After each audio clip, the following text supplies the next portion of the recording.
like to welcome Dallas native Jordan Spieth to the AT&T Byron media room.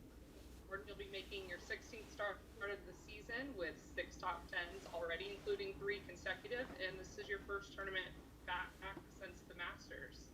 Tell me how your game has been feeling with a little bit of time off from tournament play. Yeah, I'm not exactly sure yet. I took kind of a week off, and then I ended up actually getting COVID. So then I was out for a little while, and then so I'm just kind of starting to get it back the last week or so, and kind of get back on track. And so I've only played a couple rounds, and so I'm looking to kind of maybe knock a little rust off that I didn't think would necessarily be here. But yeah, I feel good, feel strong, feel ready to go for a good stretch of golf coming up. One more question for you before we open up to the media. This is the first time the tournament's been held here at TPC Craig Ranch, but being a Dallas native, how familiar are you with this golf course? Not as familiar as most in the area. I played Q School here, and I think I played 1 or 2 junior tournaments, and that's about it. I played last Wednesday. Just came out and played with my dad and my agent, and just to kind of check it out. I mean, I obviously knew all the shapes of the holes and stuff like that, but it had been really 9 years since playing in a tournament round. So it's in great shape. The greens are beautiful. They're rolling way quicker today than they were last Wednesday, as you would expect it. And then looks like, as bad as the weather is yesterday and today, we're going to get a really good 4 days for the tournament, which is, not always. It's a little rare in the springtime to get 4 good ones. So hopefully this course should drain better than just about any in town, and that should make it pretty kind of. It'll change from, I think, Thursday to Sunday quite a bit. Our opening question will go over to Kevin Robbins with PGA Tour Entertainment. Jordan, can you hear me okay? Yes. Okay, cool. I hope you're feeling better, man. Are you 100%? Yeah, I feel good. Okay. Been able to do everything I can normally do the last week or so. Great. So my question is this: going back to 2012 Q School here, you missed it by 3 strokes, and as it turns out, 2013 was a pretty good year for you. I just wonder, was reflecting on that, was it a bit of a blessing in disguise? No, I don't think so. I would have much rather gotten my card and played the entire season on the PGA Tour. It would have been a little easier, I think. Clearly 13 went well, but it was also kind of, the springtime on, so I missed the first 3 months of PGA Tour events that I would have been able to have had I gotten through final stage. Obviously, that's more challenging than second stage. So I remember hitting like 65 out of 72 greens and just couldn't putt it in the ocean, and then worked a lot on my putting that off season, and then started to really make some and have some good finishes the next spring, and it got me status and running on the PGA Tour. Great. Thanks so much. Mm-hmm. Next, we'll go over to Michael Leslie with WFFA TV Dallas. Hey, Jordan, you've obviously been really one of, if not the staple name for this tournament for many years on end. I'm curious your perspective. The field this year is obviously substantially improved than maybe what we saw the last couple of years at Spring Forest, maybe even going back to Las Colinas. What is it that you think is leading to such a improved field? Obviously, week before a major has something to do with that, but what kind of improvement do you feel like it is, or what kind of difference do you feel like it is to be at Craig Ranch? Yeah, I think most of it has to do with the week before the major. I think it has to do with maybe a familiar golf course. A lot of guys have either played in the Korn Ferry Tour Championship going back for a number of years, or second stage of Q School is a popular spot. So I think whether it's word of mouth of guys saying, okay, yeah, it's it's good prep, to we liked playing there, whatever it may be. Yeah, I mean the last couple of years in Las Colinas were really, really good fields. And then it's exciting to see, so many top guys coming back to Dallas. I mean, obviously, as somebody who plays it every year, I'd love for, all the top players to come here. So it's good obviously for a world, from a world ranking perspective, but more importantly, from the way I look at it, it's just nice to have people come to the tournament that I grew up going to and seeing the best players come in. What do you like about this course? Are there certain things about, 17's been made to be a big deal with the amphitheater that can be, and what are some of the things that you really like about this course? Yeah, I think I think when the wind blows, it can be a significant. It can play very different based on the conditions, and you could say that about any golf course, but really even more so out here. You've got if the wind doesn't blow, you really are kind of looking at trying to go score. And then when it does, you're almost kind of holding on and saying, all right, I want to take advantage of the par fives, but the rest of the course is going to be really tough. It's got really hard par threes, 17 being kind of the outlier, the shorter one. And so I think, you got to have really, you step up in a lot of these, where these hole locations will be, you got bigger greens, but they play effectively smaller. And it's really hard to kind of get your mid irons to long irons into kind of the sections of the greens where the pins will be. So I think it's going to be more of like a second shot risk reward type golf course to try and go low, but you can also play it smart and really hang in there if you're able to putt well.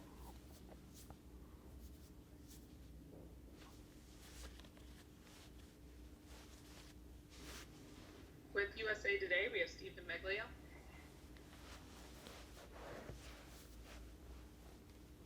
Could you give a few more details on the COVID? When did you get it? How bad was it?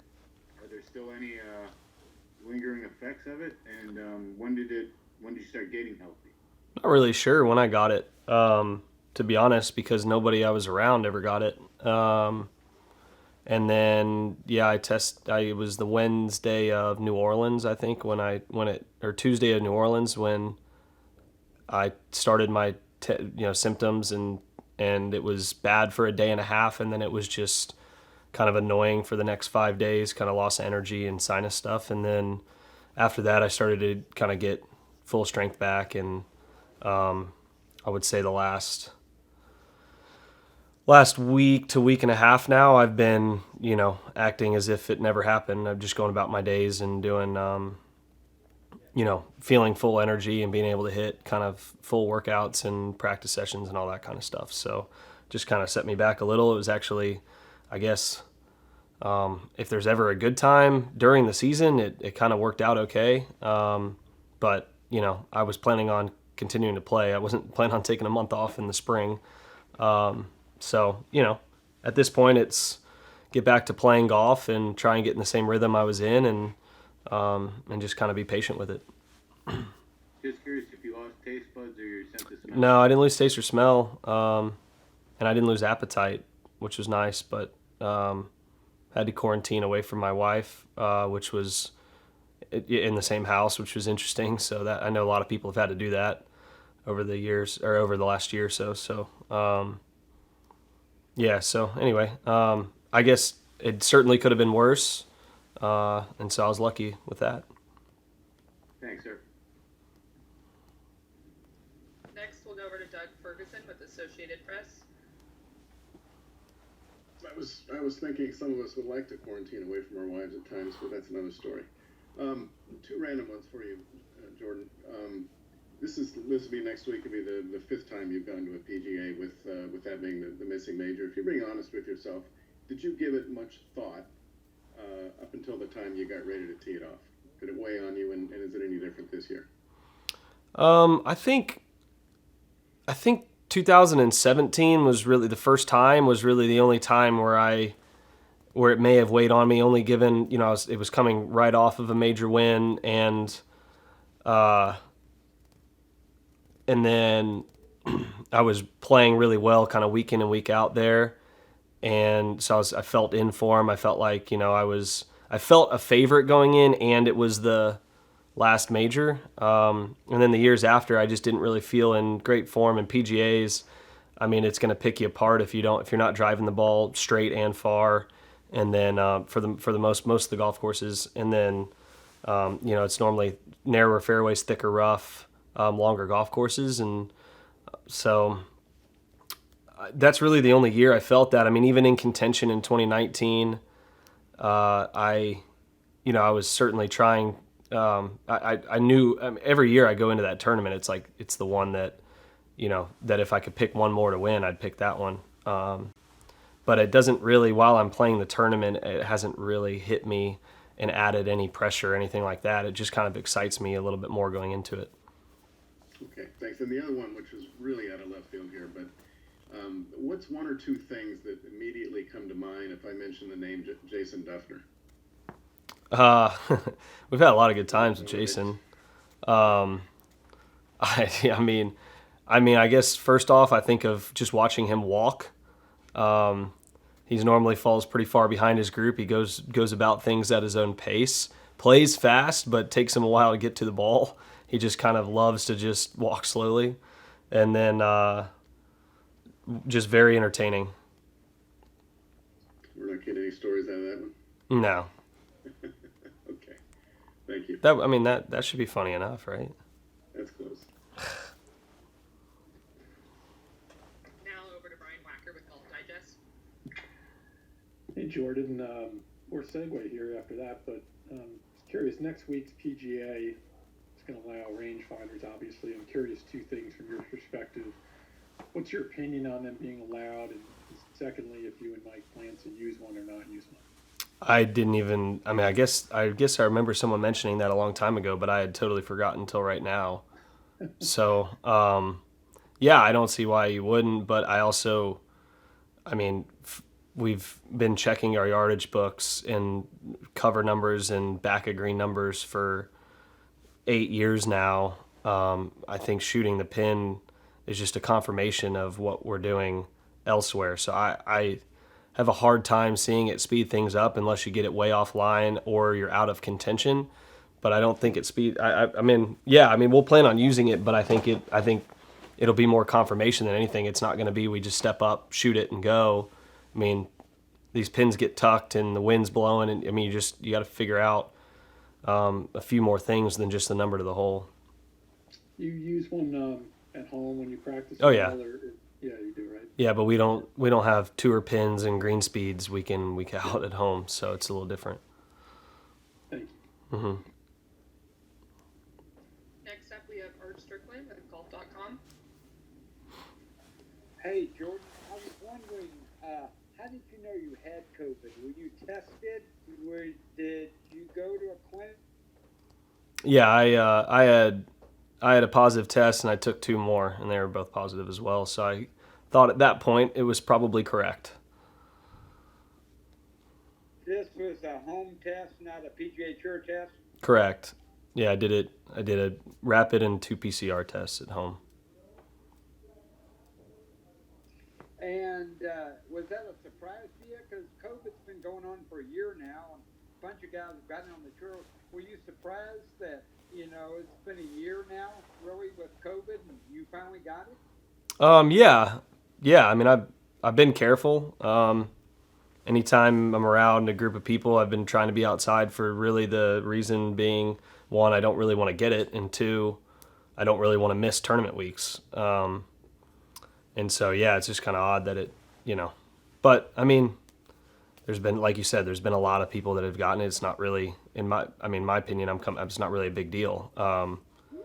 It's certainly been a big deal for a lot of people. I'm not downplaying I'm just saying, as far as the PGA, me getting it, it's not like, I'm one of very many who have gotten it, and you just go about the process of what you're supposed to do. Stay home, stay away from people, wait till you get cleared, and then go back to work. And you said Amy didn't get it, is that correct? Yes. Okay, so you were the only one in your household, I guess. Yes. Okay, and you just stayed at home and kind of just kept to yourself? Was that your routine? Yep. You're not allowed to go anywhere, so I upheld that. But you weren't going to play in New Orleans either. Were you entered, or were you thinking about playing at Charlotte? Tampa. Tampa? Yeah, because this is 4 in a row for me, and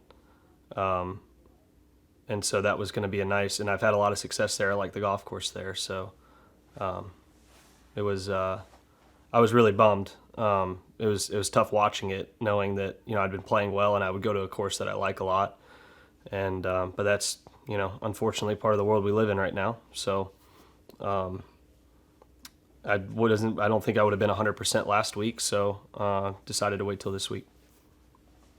All right, thanks. Now over to Adam Shupak with Golf Week. Hey Jordan, I'm wondering if have you had a chance to witness the popularity of Hideki Matsuyama in Japan, and also what advice would you give him on what it's like to be Masters champion? So in 2019, the first time the tour event was there in Tokyo, I was paired with Hideki and Adam Scott the first 2 rounds. And I remember walking off the first tee, talking to Adam and being like, and Adam's someone who's spent a lot of time in Japan. He's loved going over there. He's seen a lot, and he's played probably more than just about anybody not Japanese in Japanese tour events. As far as a name that you'd recognize, he said, I remember him saying, I've never seen anything like this. I mean, it was 6 deep, the entire first fairway. People they bring little stool, they would bring like stools and then have the, what are they called that you look through? I mean, it was probably the biggest Thursday crowd and most maybe most exciting, most nerve-wracking crowd I'd ever played in front of on like a Thursday and Friday. It was bizarre. And then I can only imagine, obviously, what this Masters impact has had over there. I haven't seen anything from when he arrived there or anything he's been doing, but it's got to be the coolest feeling for him. I mean, I felt like it was the coolest feeling for me, but I didn't have a whole country that lives and dies with each swing that I make. And for that to happen, I mean, I was obviously wanting to win, being in contention there. But I mean, I could certainly relate to how he must feel to an extent. But I mean, over there, yeah, I've seen him over there, and it's next level stuff. I mean, it's like play with Tiger at the U.S. Open at Pebble, and I know this is not 2000 or even the mid 2000s, but I thought that was next level stuff playing, there with Tiger. But it was wild. And then obviously he and Tiger were the ones that went at it, and Tiger ended up winning there. And so even though Saturday and Sunday I was not at the same score to par as they were, it's a smaller golf course, you can see, and it was just crazy. One more, if you don't mind. Rory talked about changing his ball flight from a draw to a fade off the tee. Considering how great he hit that draw, what do you make of that decision, and how much has technology changed your philosophy on how you shape it? I'm not sure it's going to really matter for him. He's such a good driver of the golf ball. Whatever he does, I think he'll still be in the top 10 driving. And I haven't talked to him about it, and I haven't really seen much of him talking about that. I think he's probably just talking about having more of the ability to work it both ways. Maybe it kind of goes down into the rest of his game too. I know he said that he chased a little bit of speed training, and that he, it may have worked out to actually hit it further, but then got off a little because of it. And I know, obviously, I was super happy for him last week. I know he'd was on the comeback from trying to kind of slow things down, and I don't think that's a very easy process to go through. And it was pretty cool to see him, just play unbelievable golf on the weekend. I mean, if that's what's going to be more comfortable for him, then so be it. I mean, he's an athlete. He's somebody who's surely capable of mixing things up and being just as successful. And has the technology at all changed your philosophy on how to shape it? No. No. I mean, Lee Trevino says cutters get rich and hookers lose their job. I think that's he's always said that to me, and I think you kind of having the ability to work it both ways, and then having a shot you can go to under pressure that you trust, whatever that is. Rory's a drawer of the golf ball. No one's going to say he's not rich. So it's not. I think if you have the ability to work it both ways comfortably, and then under pressure you got to hit a shot, and you know what you can go to. that's really what it comes down to at the professional level. Thanks, Jordan.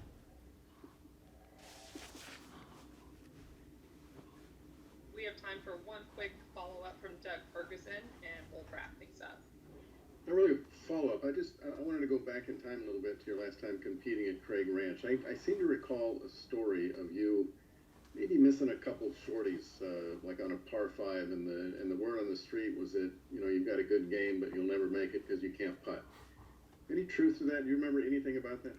Yeah, I think I thought that when I walked off missing second stage. I think I remember watching, that year and into the kind of the next year. I remember kind of watching, being like, man, if I just was really struggling my last semester in school putting, and into that summer and into that fall. I just had a bad year putting, and when you do that, you just wonder kind of where the solution is. And it's kind of funny because there's been times where the script is flipped totally, and it just shows you that people don't necessarily know what they're talking about all the time, do they? Yeah, they don't. Completely hopeless. Thank you. Sometimes they do, sometimes they don't. Mostly no. Thanks, Jordan. That's all the questions we have. Thank Okay. you for taking the time this weekend. Best Okay. of luck. Thank you all. Appreciate it. Have a good one.